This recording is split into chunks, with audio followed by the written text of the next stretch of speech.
राज्य आणि केंद्र शासनाचा महत्वाकांक्षी असणारा प्रोजेक्ट म्हणजे आपला हा संत तुकाराम महाराज पालखी महामार्ग आहे। या पालखी महामार्गामध्ये खूप मोठा अपहार झालेला आहे। काय सांगाल ही घटनेविषयी?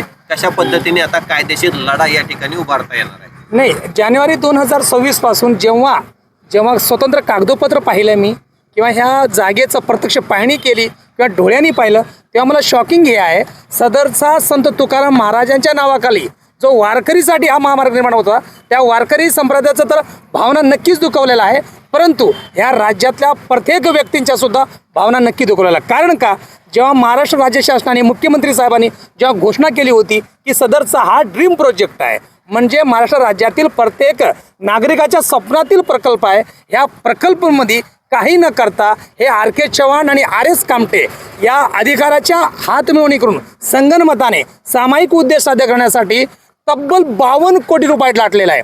52 कोटी रुपये लाटले, ते पण आपल्या बारामती सारख्या शहराजवळ। आणि सगळं शॉकिंग हे आहे की इथल्या पत्रकारांना दिसत नाही, आता इथल्या नेत्यांना दिसत नाही, कार्यकर्ते आणि संबंधित जो सब कॉन्ट्रॅक्टर आहे जे SUC इन्फ्रास्ट्रक्चरवाला, त्यांनी वारंवार जानेवारीपासून ह्याबद्दल लेखी व तोंडी ह्या दोन्ही प्रकारच्या विनंती अर्ज, तक्रारी अर्ज पोलीस स्टेशन संबंधितांना करून मंत्र्यांना करून थकले, परंतु RK चव्हाण आणि RS कामटे हे इन्फ्रास्ट्रक्चरला सरळ सरळ धमकी देतात की तुम्ही काहीच आमचं डॅश करू शकत नाही, कारण का आमच्यावर मंत्र्याचा हात आहे। त्याच्यामुळं हे 52 कोटी कोणत्या मंत्र्याचा हात आहे? नाही, स्पष्टपणे म्हणतात की भरणे मामा आमच्या सोबत आहे, त्यामुळं आमचं कोणी काही करू शकत नाही, त्यामुळे तुम्ही आमच्या नादी लागू नका। अहो साहेब, स्वतःच्या मालकीच्या पोझिशनमध्ये असणाऱ्या 14 कोटीची मटेरियल जरी हे चोरून येतात आणि पोलिसांना कळत नाही का? तर पोलीस पण दखल घेत नाही। SP कडे सुद्धा कमीत कमी आतापर्यंत गेली 4 महिन्यापासून लेखी तोंडी फोनवरती असंख्य वेळा बोलणं झालंय, तरी सुद्धा त्याच्यावरती गुन्हा दाखल करण्यात आलेला नाही। तुकाराम महाराज पालखी महामार्ग आहे, पालखी महामार्गावर बऱ्याच ठिकाणी कामं न होता बिलं उचलली गेलेली आहेत, त्याचा पैशाचा खूप मोठा अपहार झालेला आहे। काय नेमकं काय सांगाल याविषयी? सर, इथं हे 624 कोटी हे RK Chavan infrastructure private limited आणि VNC म्हणून 2 कंपनीमध्ये JV टेंडर झालं होतं सर। मग ते RK चव्हाण आणि RS Kamte infrastructure private limited म्हणून पुण्यातलं ते बी कंपनी, ते सब मनी त्यांना बी दिलेलं होतं। हे सगळं मिळून 400 कोटीचं बिलिंग केलेलं होतं टोटल बारामती ते इंदापूरमध्ये। मग 400 कोटी बिलिंगमध्ये ह्यांनी असं ठिकाणी की काम ना करता 52 कोटीच्या आसपास पैसे उचललेलं होतं।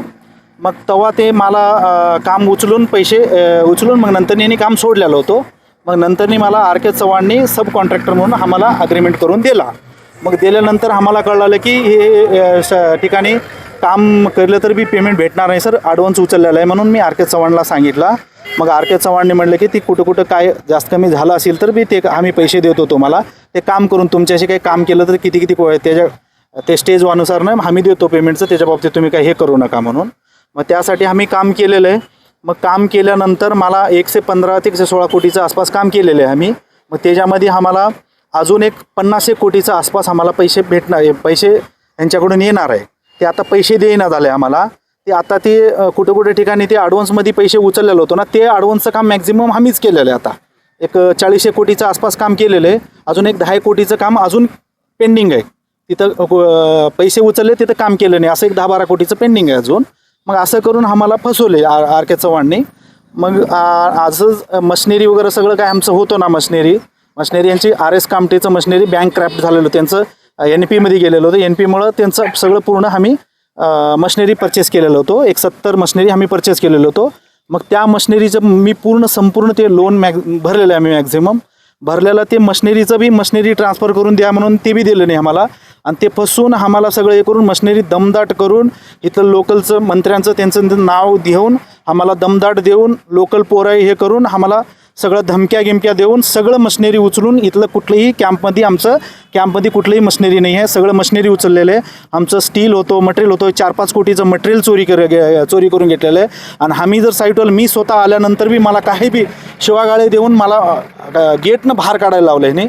मग हे करून मग स्वतः RS कामटे आणि ते RK चव्हाणचं त्यांनी मला कुठल्याही बाबतीत मला हे करून घेत नाही, कुठलंही पेमेंटचं असू द्या, कुठलंही हे करत नाही. मग त्यासाठी मी कंप्लेंट दिलो इथंच वालचंदनगर पोलीस स्टेशनला.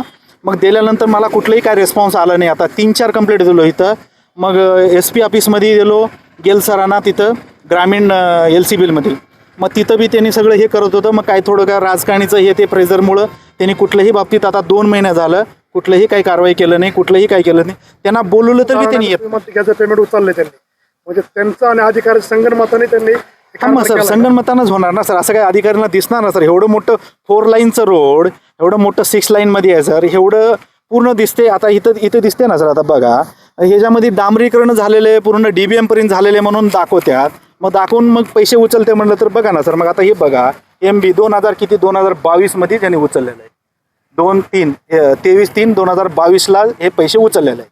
अधिकारी दिसत नाही काही. सगळं दिसल्यानंतर सहमताने केलेलं असेल ना सर. मग हे सगळं सहमता करून मला फसवलंय ना सर यांनी सर.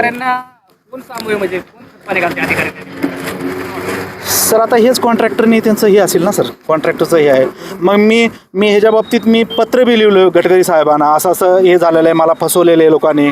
मग हे करून त्याचं काही रिस्पॉन्स बी आला नाही मला, गडकरी साहेबांची बी कुठलाही रिस्पॉन्स काय आलं नाही मला. सगळं करण्यामागं कोण असतं तुम्हाला काय अंदाज वाटतो?